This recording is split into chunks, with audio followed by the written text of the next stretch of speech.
এখানে আজকে কোনো শোক দিবস পালন না করতে পারে তা আজকে কখনোই হবে না। আমাদের ভাইয়ের রক্তে রাজপথ রঞ্জিত হয়েছিল, 15 দিনও হয় নাই, সেখানে কিভাবে আমরা 75 বছর আগের শোক পালন করব। আমরা এই শোক দিবস মানি না, একজন ভিত্তিক শোক দিবসটা আমরা কখনোই মানি না। আমাদের দেশ স্বাধীন হয়েছে, যেখানে আমাদের মুগ্ধ ভাই, আমাদের ভাইরা যে স্বাধীনতার জন্য যুদ্ধ করেছে, এই ধানমন্ডিতে আমাদের ফাইয়াজ ভাই শহীদ হয়েছে। তো তাদের রক্ত এখনই রাজপথ থেকে মুছে যায়নি, কিভাবে আমরা এই 50 বছর আগের শোক দিবস পালন করব।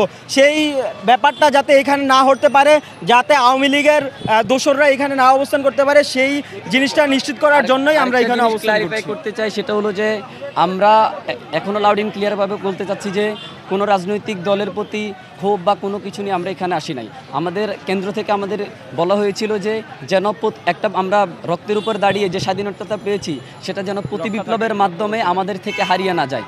আমরা মূলত এখানে 15ই আগস্ট শোক দিবসের ব্যানারে যে একটা প্রতি বিপ্লব করার খেয়াল নিয়ে আওয়ামী লীগ এবং তাদের দোসররা ধানমন্ডি 32 থেকে তাদের আবার সেই স্বৈরশাসনের বিষ বৃক্ষ রোপণ করার জন্য একটা পায়তারা করছিল, সেটাকেই মূলত আমরা আটকানোর জন্য এখানে অবস্থান নিয়েছি। কোনো ব্যক্তিগত দল মতের শোক বা অন্য কোনো ক্ষোভ নিয়ে আমরা এখানে অবস্থান নিইনি। আমরা অবস্থান নিয়েছি এদেশের মানুষের স্বাধীনতাকে অক্ষুণ্ণ রাখার জন্য, এদেশের মানুষের অন্ন বস্ত্র বাসস্থানের যেন স্বাধীনতা ভবিষ্যতে অক্ষুণ্ণ থাকে, যেন তারা নিরাপদ থাকে, তাদের নিরাপদ রাখার জন্য, তাদেরকে সুন্দর একটা বাংলাদেশ উপহার দেওয়ার জন্য, তাদের স্বাধীনতা, তাদের বিপ্লব যেন বেহাত না হয়ে যায়, সেটাকে রক্ষা করার জন্য আমরা মূলত এখানে অবস্থান নিয়েছি।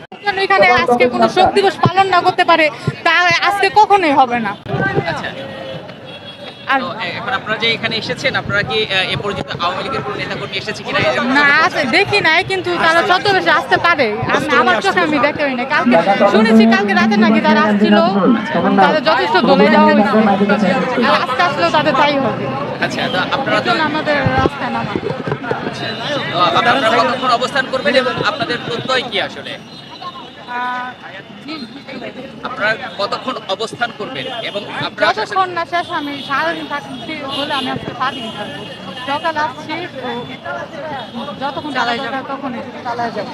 নতুন বাংলাদেশ গড়ার প্রত্যয়ে কাজ করছেন, আপনারা সংস্কার করছেন, তো এটাই কিভাবে আগাবেন যদি আমি আবারও বলছি, মেইনস্ট্রিম মিডিয়া এবং আইডি কার্ড যুক্ত অনলাইন ভিত্তিক সংবাদপত্র ছাড়া কোনো লোকাল ফটোগ্রাফার, কোনো স্থানীয় লোকজন বা অন্য কোনো লোকজন, কোনো ছাত্র, কোনো ভিডিও বা কোনো ছবি ধারণ করতে পারবে না।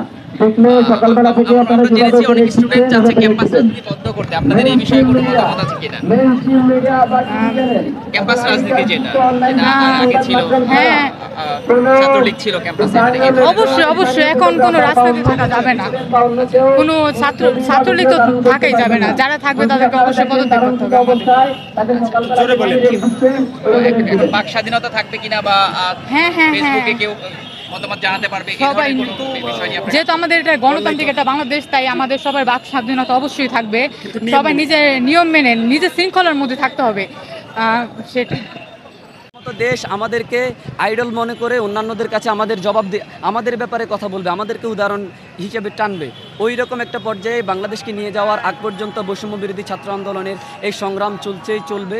আমরা ততদিন পর্যন্ত রাজপথ ছাড়ব না।